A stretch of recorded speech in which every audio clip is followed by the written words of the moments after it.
If you've been researching Canadian index investing, you've likely run into the all-in-one craze, the XEQTs and VGROs of the world. Before those funds became the kings of TSX, there was one ticker that ruled the portfolio of every savvy DIY investor.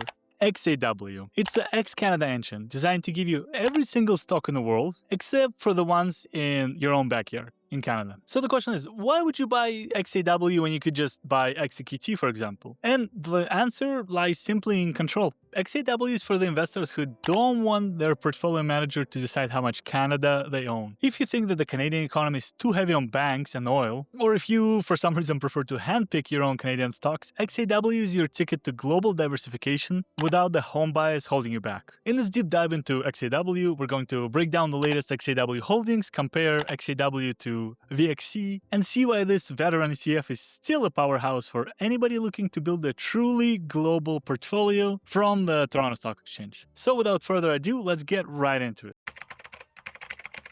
Let's start with the basics. What is XAW? Its full name is the iShares Core MSCI All Country World ex-Canada Index ETF. That's quite a mouthful, but the concept is very simple. It's a single fund that holds thousands of stocks from the United States, Europe, Asia, and emerging markets. The only thing missing is Canada. Because it's listed on the TSX, you buy it with Canadian dollars, making it incredibly easy to gain international exposure without having to worry about converting your currency to US dollars. Throughout the last year, the XAW price has continued to track the massive growth of the global markets.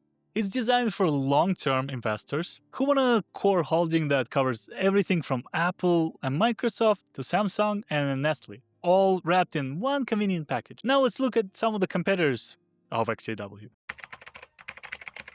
When you do an XAW compare against the newer all-in-one funds, the biggest difference is the Canada factor. XEQT includes about 25% Canadian stocks, which if you already own a lot of individual Canadian stocks like TD Bank or Enbridge, whatever you'd like, or you hold a Canadian index fund like XIC, buying XEQT would make you a little overweight in Canada. XAW solved this by letting you keep your global and Canada pieces separate, or have more control around it. Then, of course, there's the classic rival, VXC. The two funds, XAW and VXC, are almost identical in their goal, but they go about it slightly different. VXC is Vanguard's version, and while it has a slightly higher number of holdings, XAW is often cited by experts as being more tax efficient because of the way it holds the international stocks. With an XAW MER sitting around about 0.22%, it remains one of the cheapest ways for a Canadian to own the entire world. But let's look at what you actually are going to own if you purchase XAW.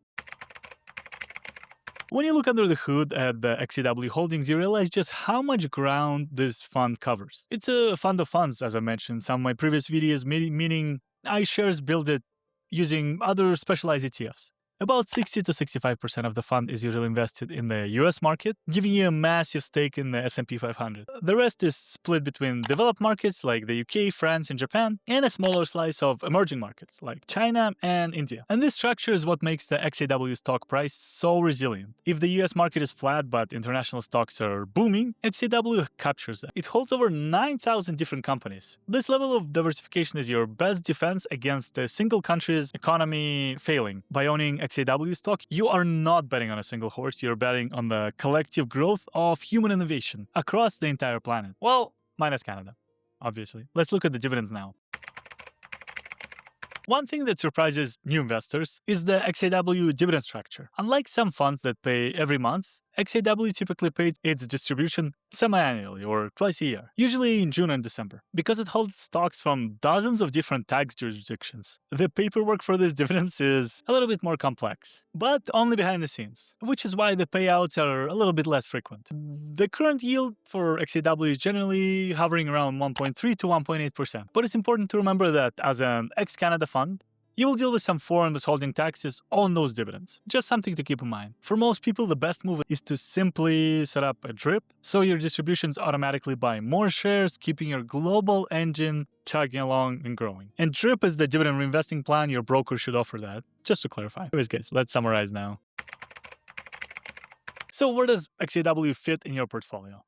I would say it really comes down to whether you want to be the pilot of your own asset allocation or if you want to be a passenger. I would say choose XAW if you want to control exactly how much Canada you own. If you have a portfolio of Canadian dividend stocks or you want to keep your Canadian exposure low, let's say 5 to 10%, XAW is the perfect tool for the rest of your equity. And choose XEQT if you want this ultimate hands-off experience and you're happy with the standard 25% Canadian allocation that the fund offers. And lastly, I would say you should stick with XAW if you're already using a 3 ETF portfolio, which is Canada, World, and Bonds, and you want to keep your management fees as low as possible while maintaining maximum flexibility. So, as always with this stuff, at the end of the day, it's up to your preference and your long-term plan. Anyways, thank you guys so much for watching the video. And just a quick reminder, as always, before we finish the video, it's for educational purposes only, and it's not financial advice. I'm just a guy sharing research and a little bit of my personal opinion, so please make sure to talk to a professional or do your own deep dive and research before making any big moves. If you enjoyed the video or found any of this helpful, please hit that like button and subscribe to the channel. It really helps the algorithm realize that these videos are at least somewhat watchable and that they actually bring a small amount of value to the personal finance community here in Canada. I would appreciate that. Anyways, thank you guys again for the support, and I'll see you in the next one. Take care.